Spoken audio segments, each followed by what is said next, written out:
A paz do Senhor, queridos. Estamos iniciando mais um podcast, seu canal EBD Fácil e Motivadora. E na podcast de hoje nós estaremos falando a lição de número 3. O Messias já veio. Nós estamos dando prosseguimento aos nossos estudos bíblicos deste trimestre, o qual estamos estudando o tema encorajamento, instrução e conselho. E na lição de hoje nós vamos estudar o tema O Messias já veio, lição de número 3 das lições bíblicas jovens. Texto principal, Salmos, capítulo 2, versículos 7 e 8. Recitarei o decreto. O Senhor me disse: Tu és meu filho, hoje te gerei. Pede-me, e eu te darei as nações por herança e os confins da terra por tua possessão. Resumo da lição. Quem se submete ao reinado e ao senhorio de Cristo Jesus tem sua vida completamente ordenada por ele. Texto principal, Salmos 2, dos versículos 1 ao 9. Porque se amotinam as nações e os povos imaginam coisas vãs. Os reis da terra se levantam, e os príncipes juntos se macomunam contra o Senhor e contra o seu ungido, dizendo: Rompamos as suas ataduras e sacudamos de nós as suas cordas. Aquele que habita nos céus se rirá, o Senhor zombará deles. Então lhe falará na sua ira e no seu furor os confundirá. Eu, porém, ungi o meu rei sobre o meu santo monte Sião. Recitarei o decreto. O Senhor me disse: Tu és meu filho, eu hoje te gerei. Pede-me, e eu te darei as nações por herança e os confins da terra por tua possessão. Tu os esmigalharás com uma vara de ferro, tu os despedaçarás com um vaso de oleiro. Introdução. A história é marcada por impérios que tentaram dominar o mundo. Até hoje há líderes que possuem a utopia de dominá-lo. O Salmo 2 mostra que há um rei em que seu reinado nunca terá fim. Veremos como as nações insistem em rebelar-se contra esse rei. Como este pedirá conta dos homens e, finalmente, como que o rei messiânico apela para que os reis se rendam ao seu senhorio. Tópico 1. A rebelião contra o ungido de Deus. Ponto 1. A importância do Salmo 2. O Salmo 2 está na categoria dos salmos régios ou messiânicos. Segundo os estudiosos, é possível que os salmos régios se refiram a Davi ou algum rei em Israel. O ponto importante é que esses salmos são uma descrição do rei messiânico. Não por acaso o Novo Testamento aplica o Salmo 2 à pessoa de Jesus, tanto na perspectiva do ministério terreno, quanto na perspectiva futura daquele que implantará o seu glorioso reino na terra. Em Mateus 3,17, a expressão "Este é o meu filho amado" tem a ver com o Salmo 2, versículo 7, Atos capítulo 4, versículo 25 a 28. O evangelista cita os versículos de Salmo 2, versículo 1 e 1, e aplica a perseguição registrada no Salmo a Jesus. Em Hebreus 1:5 e 5:5, você verá paralelos bem claros das passagens do Salmo. Por isso, o Salmo 2 é muito importante para nós, os cristãos. Ponto 2. A rebelião das nações. O Salmo está estruturado em 4 blocos de 3 versículos cada. Versículo 1 ao 3, versículos 4 a 6, versículos 7 a 9, versículos 10 a 12. O primeiro bloco diz respeito à rebelião dos gentios contra a autoridade de Deus. O versículo 1 inicia com uma pergunta retórica: por que se amotinam as nações? Essa pergunta, na verdade, revela a presunção dos reis das nações ao se voltar contra o Senhor. Eles se prepararam, planejam, estratégia acreditando que poderão ter êxito em seu propósito. O problema é que eles se levantam contra o ungido do Senhor. Na verdade, levantam-se contra o próprio Senhor. Eles acham mesmo que terão autonomia para romper o domínio divino, bem como seus planos. Os primeiros cristãos aplicaram essa passagem à perseguição que eles sofreram. Atos, capítulo 4, dos versículos 25 a 26.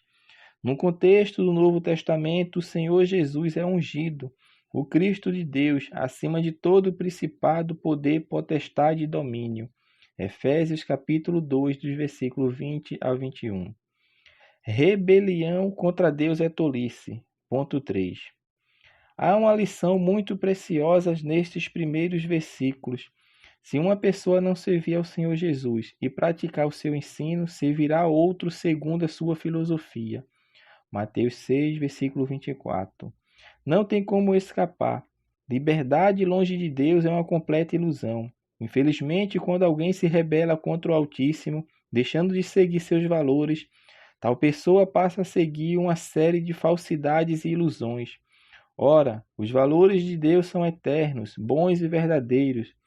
O que leva um jovem a deixar de desfrutar do bem espiritual que tem impacto positivo e construtivo na vida terrena para abraçar um estilo tolo e desordenado, que só trará prejuízos. Perder a juventude na rebelião contra Deus nunca foi uma boa ideia. Tópico 2. O ungido pedirá contas. Ponto 1. Como Deus contempla a rebelião dos homens.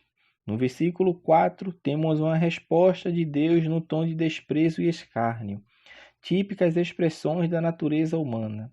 É muito comum como essa linguagem na Bíblia, denominada em teologia de antropopatismo, ou seja, atribuição das paixões humanas a Deus, conforme Gênesis 6:6, Zacarias 8:2. Esta figura de linguagem nos ajuda a compreender as verdades eternas da Bíblia de acordo com a nossa capacidade. Então Deus está olhando para a rebelião humana, zombando dela porque Ele mesmo falará aos homens no derramamento de sua ira. Os homens não podem fazer nada contra a soberania divina.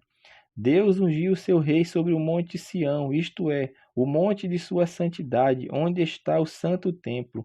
Não por acaso o Novo Testamento apresenta a passagem que revela esta mesma relação entre Jesus e o Pai. Quem vos recebe a mim me recebe, e quem me recebe a mim recebe aquele que me enviou. Mateus 10:40, conforme João, capítulo 13, versículo 20. Ponto 2. O ungido do Senhor regerá o mundo todo. O versículo 7 remota um oráculo divino ou profecia, em que é dito ao ungido do Senhor: Tu és o meu filho, eu hoje te gerei. Esta expressão tem a ver com o herdeiro da casa de Davi para sempre. Segundo Samuel, capítulo 7, dos versículos 13 a 14. No Novo Testamento, o autor aos Hebreus desenvolve a messianidade de Jesus a partir dessa mesma expressão. Nesse caso, Deus dará por herança as nações ao rei, e o ungido destruirá com vara de ferro os rebeldes e seu reinado será de justiça. Ponto 3. Todos prestarão conta. Deus ri das artimanhas dos homens aqui na terra, porque todo o poder vem dele. Os homens que arrojam para si orgulho e soberba e ao mesmo tempo buscam a rebelião contra o Altíssimo estão fadados ao fracasso. Da mesma forma que eles foram dotados de poder, podem perdê-lo a qualquer momento. Daniel, capítulo 2, versículo 21.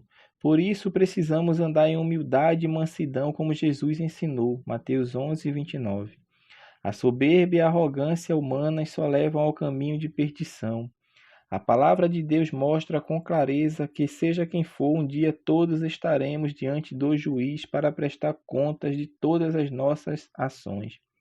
Romanos capítulo 2, versículos 6 e 7. E tudo será feito de acordo com a reta justiça de Deus. Romanos 2, versículo 14 ao versículo de número 16. Tópico 3. Um chamado à rendição e à submissão. Ponto 1. Um chamado aos reis da terra. O último bloco do salmo, ou estrofe, traz um chamado à rendição completa. Agora, pois, ó reis, sede prudente, deixai-vos instruir, juízes da terra. Salmo 2, versículo 10. É uma oportunidade dada às nações para reverter seus caminhos tortuosos.